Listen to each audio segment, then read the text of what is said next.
E vamos ler as Santas Escrituras do Novo Testamento no livro de João, capítulo 15, versos de 7 a 11. Diz assim, as Santas Escrituras no Novo Testamento, na Nova Almeida Atualizada. Evangelho de João, capítulo 15, versos de 7 a 11, que diz assim: se permanecerem em mim e as minhas palavras permanecerem em vocês, pedirão o que quiserem e lhes será feito.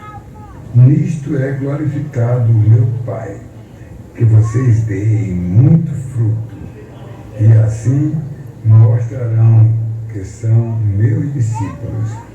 Como o Pai me amou, também eu amei vocês. Permaneçam no meu amor. Se vocês guardarem os meus mandamentos, permanecerão no meu amor, assim como também eu tenho guardado os mandamentos de meu Pai, e no seu amor permaneço. Tenho-lhes dito estas coisas para que a minha alegria esteja em vocês e a alegria de vocês sejam completa. Deus e Pai, que a tua graça bendita encha os nossos corações de quem vai falar e de quem vai ouvir. Ilumina nossas mentes, Senhor, para que possamos fazer a exposição fiel ao que tu coloca em nossos corações na tuas santas escrituras. Nós te oramos em nome de Jesus. Amém. Sente, meus irmãos, nós vamos falar por alguns minutos desse texto sagrado de Deus, que fala para nós e que traz uma mensagem forte e positiva para todos nós.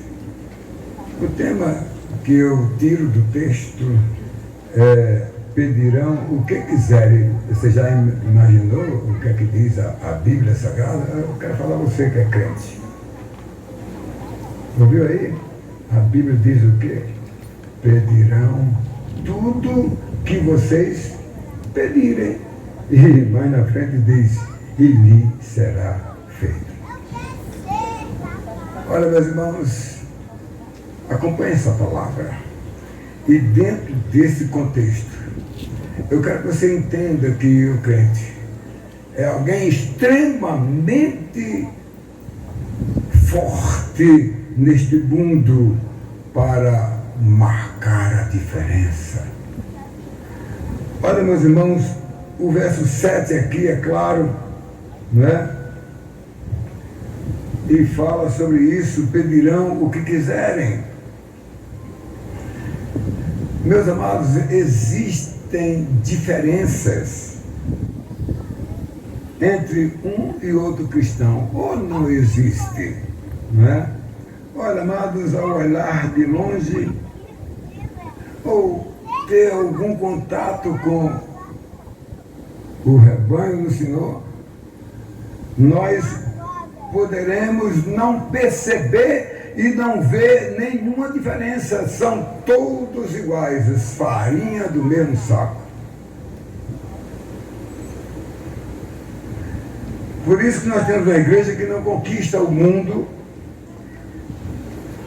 porque, amados, ela tem sido negligente. Eu vi pela minha própria igreja, primeira a pisar no solo do Brasil. Olha, meus amados, prestem bem atenção, que há uma medição da vida do crente, e ela é medida pelo reconhecimento que ele é pecador. Por quê? Ele é um salvo, não mais escravo do pecado, porque ele nasceu de novo, mas permanece a presença do pecado na vida do crente, porque ainda estamos aqui. Outra coisa que o crente precisa provar a sua fé é o arrependimento e o crer no Senhor Jesus, amados, não é? E o desejo de ser santo. Não havendo santidade, não pode atender e ser feito tudo que vocês pedirem, porque não existe comunhão do crente com Deus. É uma vida vergonhosa na fé.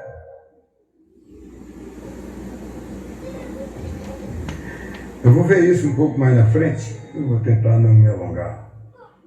O verso 8 que eu quero também compartilhar: nisto é glorificado o meu Pai.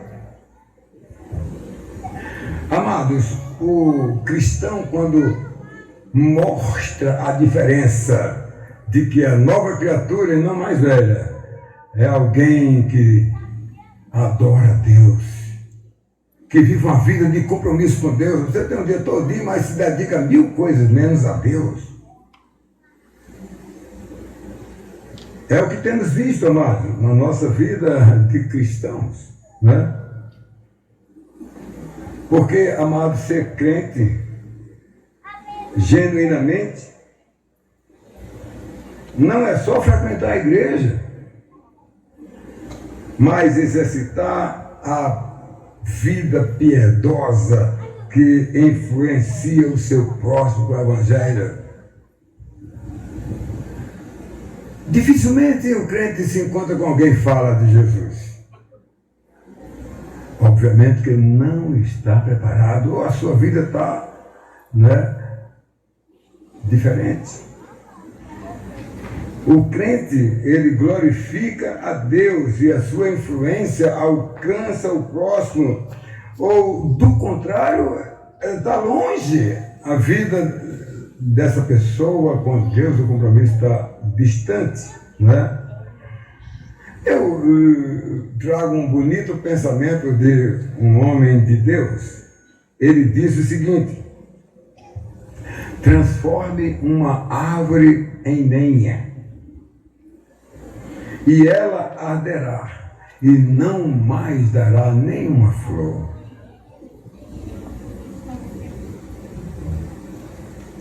Então o crente que está aí feito lenha, não consegue dar frutos. Viu que nós lemos aqui? O nome não é frutos, não, né? O texto é claro. E o texto sagrado diz assim: vocês deem muito fruto. Porque se refere não a frutos, mas se refere ao Espírito Santo de Deus.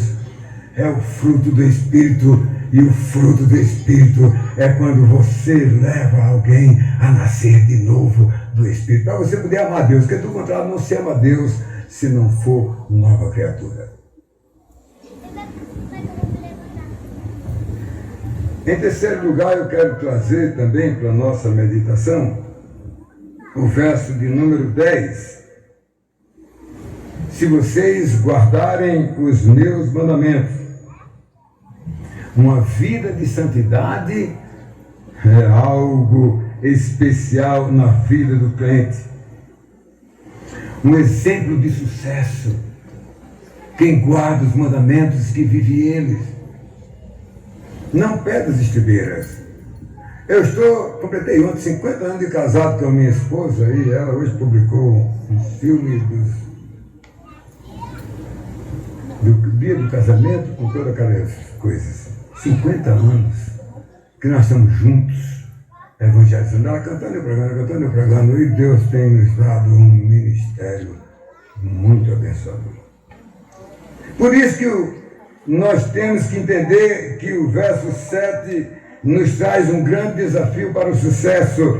Pedirão o que querem, o que quiserem, vocês peçam, amados, né? Você que está vivendo uma vida de santidade, uma vida com Deus, uma vida, amados, de oportunidades de Deus na sua vida, né? Nós precisamos abençoar as outras pessoas, mas se o crente que tem a palavra de Deus fica em casa, não vai evangelizar, não vai visitar, não vai falar de Jesus, faz tudo, e se chegar assim um negócio qualquer, que gere dinheiro, todo mundo sabe logo que isso vai sair isso aí.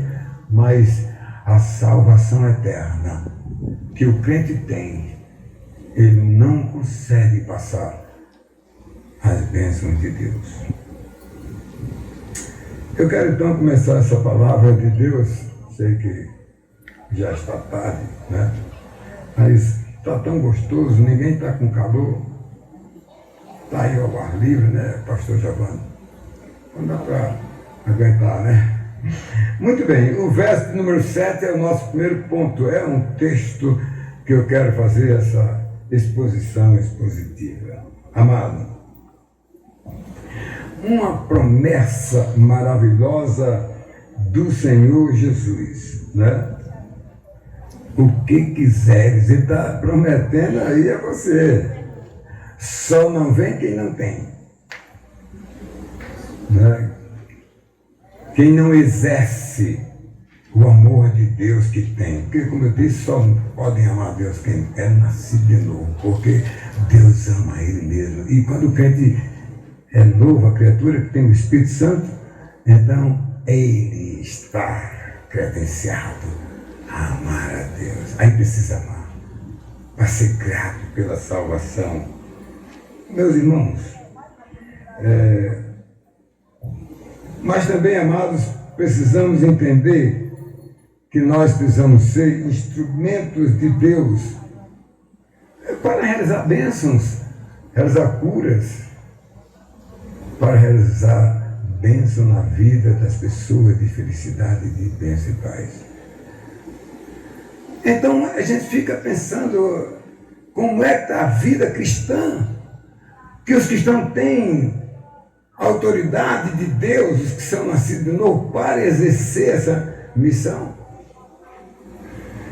O crente, amado, tem uma vida de santidade, amado, e um compromisso com Deus, né? Ele, evidentemente, passa a ser visto, conhecido. Esse é um crente. Do contrário, e tu és crente? Eu não sabia, não é? Então, meus amados, o crente é aquele que não... O crente é aquele que fala de Jesus comprometidamente, amados. O crente que vive, amados, as promessas de Deus na sua vida, amados. Ele não perde tempo com as coisas fúteis, não é? Como aquele que o Flamengo ganhou, o Vasco ganhou, não sei quem ganhou, aí no outro dia ele já está no Facebook vestido com a camisa do time, apontando para o escudo, mas não faz isso, não é? Quando ganha uma alma para Jesus. Porque há uma descentralização, o inimigo age de forma branca para emudecer, para retrair os crentes de pregar a boa nova que ele tem. A boa nova que ele tem. A palavra de Deus não falha. E quando nós oramos, a resposta vem. Esse verso 7 que diz, pedirão que quiserem, lhes será feito. Uma das orações mais lindas do Antigo Testamento se encontra no livro de 1 Crônica, capítulo 4, verso 10, da história de Jabes. Olha, eu vou ler o verso que já conta a história, que diz assim: Jabes invocou o Deus de Israel, dizendo: que dera me abençoasse, expandisse o meu território, que a tua mão esteja comigo, preserva-me do mal, para que não me sobrevenha aflição. E Deus lhe concedeu o pedido todo. Eu não sei qual é o teu pedido. A gente está vendo pedido, é como aquelas orações que não consegue subir. Porque a nossa vida não está, amados, de acordo com a vontade de Deus.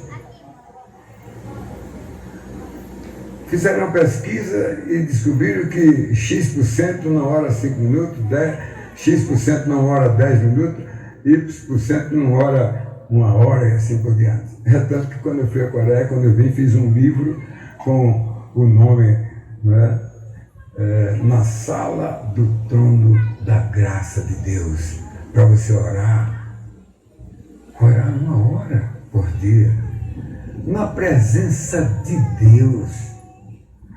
E eu até, no livro que tem a capa de um altar, eu mandei fazer um altar e as pessoas estão comprando o livro e mandando pedir o altar. Então, eu oro, terminou meu programa na Rádio Bom Sertão, de 8 horas, eu, genuflexo, me ajoelho para orar a Deus. Para atender às minhas responsabilidades. Eu sou um pastor de plantação de 73 igrejas em 3 estados, 74 agora em Riacho dos Cavalos, começa dia 1º de março. E até contabilizo aqui, que aqui é uma cidade, já tem. Então, amados, é necessário que se tenha tempo na sala do trono de Deus, de falar com Deus. Mas eu levei uns 2 anos, amados, para conseguir orar 1 hora, porque as intervenções dos pensamentos começavam a me levar para outro lugar.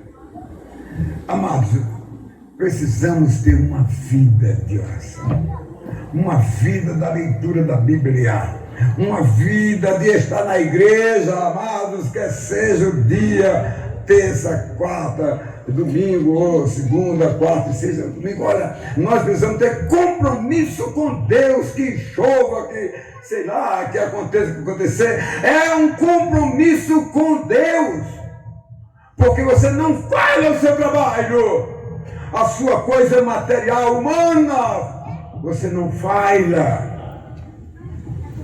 Mas Deus, alguém diz assim, cantou uma irmã e parou 3, 4 vezes cantando, errando, quando diz, Deus é tão bom que aceita a si mesmo. As pessoas precisam levar Deus a sério. E o verso de número 8, segundo texto, segundo ponto, verso de número 8 diz assim, nisto é glorificado meu Pai. Irmãos, o crente que vive nas promessas de Deus é alguém abençoado, muito abençoado, não é? Ele busca em sua vida o tempo todo, amados, às vezes ele tem que orar de olhos abertos, na fila de um banco. Até os bancos estão mais tendo fila. Olha, meus irmãos, é preciso compromisso com Deus. É preciso manter um relacionamento, amados, com Deus, consigo mesmo e com o seu próximo. A gente está distanciando as pessoas, amados. Os maiores valores da vida cristã, amados, é o cuidado de Deus, amados. E isto, a salvação eterna, ninguém poderá tirar de você. Ninguém.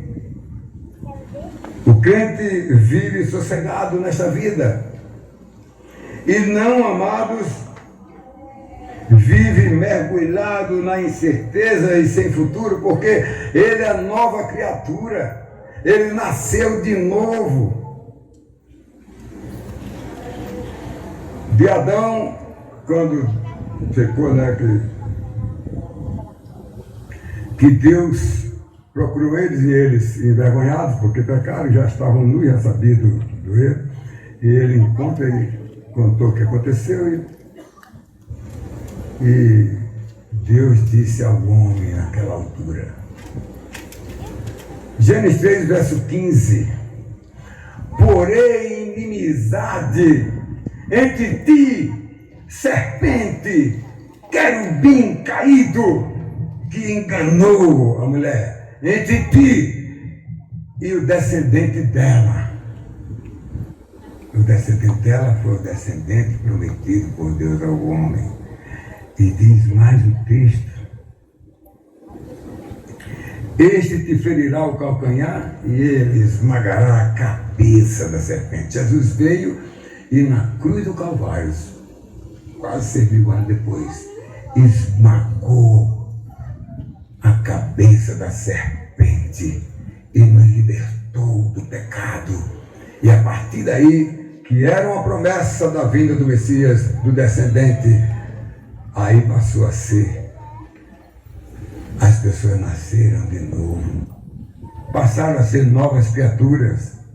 Por isso que Nicodemo chegou para Jesus e disse: o que eu devo fazer para ser crente? Um fariseu, um cara que conhecia o Torá, ou melhor, a Septuaginta, o Antigo Testamento, conhecia tudo, e chegou para Jesus e disse: mas eu tenho uma dúvida, o que é que eu devo fazer para herdar a vida eterna? E Jesus foi claro para ele: é preciso nascer de novo, da água e do Espírito. Então é um novo nascimento agora. É ter Cristo no coração. Você tem o Espírito Santo no seu coração e eu diria para você: este é o teu Wi-Fi com Deus. Você pode ter contato com Deus 24 horas com Ele, porque Ele está dentro do seu coração. E aliás, Paulo diz que nós somos templo do Espírito Santo. Meus irmãos, é muito sério, né? Olha aí, meus amados. O crente, ele conhece o seu interior. E ele sabe que o Espírito Santo de Deus está na sua vida. Assim, ele pode confiar e pode esperar a volta de Jesus. E caso ele não venha, ele vai antes, né, para estar no céu. Meus irmãos, o incrédulo não adora a Deus, não ama a Deus, não faz nada. Porque ele está focado com o mundo. E tem crentes que ainda gostam das coisas do mundo. Meus irmãos, eu queria dizer para vocês exatamente isso, que o homem nova criatura, ele é diferente. Ora, amados, infelizmente nós lamentamos que até mesmo muitos irmãos na fé, irmãos, não desfrutam dessa consolação de Deus na sua vida, amados. E ele tem uma vida superficial de crente, às vezes um crentão mesmo, mas não tem nada a ver. Ele precisa ter conhecimento da palavra. E por último, meus amados, em segundo lugar, e por último, meus amados, o verso de número 10, que diz assim: se vocês guardarem os meus mandamentos, verso 10, né? Amados, os que pregam a palavra de Deus, os que pregam a palavra de Deus não é só para o pastor, alguns estão aqui, para os líderes, é para todo crente. É muito bom você falar do amor de Deus para as pessoas, mas mesmo assim, alguém que é superficial, eu visito, eu vou lá, eu não sei o quê, mas não tem compromisso com Deus, está fora. Pensa que tem vantagens, mas não tem. E o dever do crente é que exista as provas na sua vida, que ele é nova criatura. Amados, existe uma história muito interessante na Bíblia Sagrada, contada por Jesus, né? A história do fariseu e do publicano. Um dizia de forma extraordinária que ele,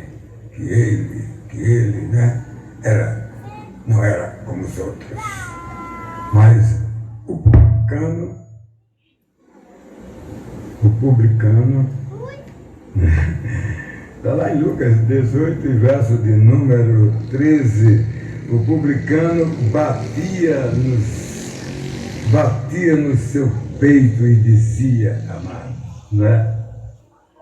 Ó Deus, tem pena de mim, tem piedade de mim.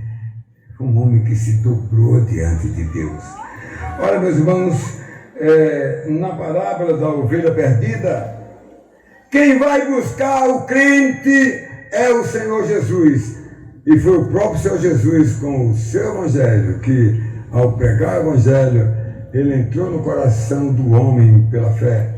E o homem creu na boa nova, nasceu de novo e recebeu o Espírito Santo de Deus, meus irmãos, né? Irmãos, essa é a grande vantagem de ser crente, né? É de saber que ele é alguém de Deus na sua vida. E eu quero concluir, amados, essas minhas palavras, dizendo a vocês que todos os nossos irmãos e todos aqueles que estão aqui presentes, eles devem dar totalmente atenção à palavra de Deus. Poder estar presente e glorificar o seu nome com a sua vida inteira. E em Atos 17, verso de número 30, diz assim: Deus, não levando em conta os tempos da ignorância, agora convida os homens, todos e em toda parte, para se converterem. É o Evangelho, é a palavra de Deus. Porque quem faz a mudança no coração do homem é Deus. Somente Ele e ninguém mais. Ele, ao penetrar no coração e nascer de novo a pessoa, ela passa a ter um relacionamento com Deus muito especial. Mas eu quero concluir, como sempre eu gosto de contar ilustrações. Um pastor, ele estava muito preocupado com a sua igreja, que não crescia. E ele tinha lutado muito naquela igreja. E pensava com ele: será que o defeito está em mim? E certa noite ele teve um sonho. E nesse sonho, amado, ele estava na igreja pregando e tinha uma pessoa no outro banco. E no sonho, né, ele pregava para todos e de repente terminou a mensagem, ele foi até ao visitante. E no seu sonho ele entendeu que ali era Jesus. Ele percebeu que o seu ministério estava mudando a partir daquele dia. Nós precisamos ter a presença de Deus em nossa vida, no que nós fazemos, naquilo que nós praticamos, uma vida de compromisso com Deus. Agora, o crente é um instrumento de Deus para operar a palavra de Deus na vida das pessoas. O crente não deixem para o pastor só tempo, não deixe para a equipe A ou B, mas o crente de um modo geral. Ele tem a credencial para falar do amor de Deus, que Deus fez na sua vida. E a sua vida tem que estar, né, uma vida de santidade, para você alcançar as pessoas com a pregação do Evangelho. Que Deus, amados, nos ensine a obedecer a voz de Deus. E aí você, como um crente, né, eu estive contabilizando os centenas de milagres que aconteceram em nossas vidas. São demônio, cura de câncer, tantas outras coisas. E eu percebi que 80% estava quando nós íamos evangelizar, quando nós íamos pregar, falar do amor de Deus aqui em Caraúbas, diversos. Nós precisamos, amados, estar exatamente ciente do que diz a palavra de Deus, né? Que é clara: pedirão o que quiserem e lhes serão feito.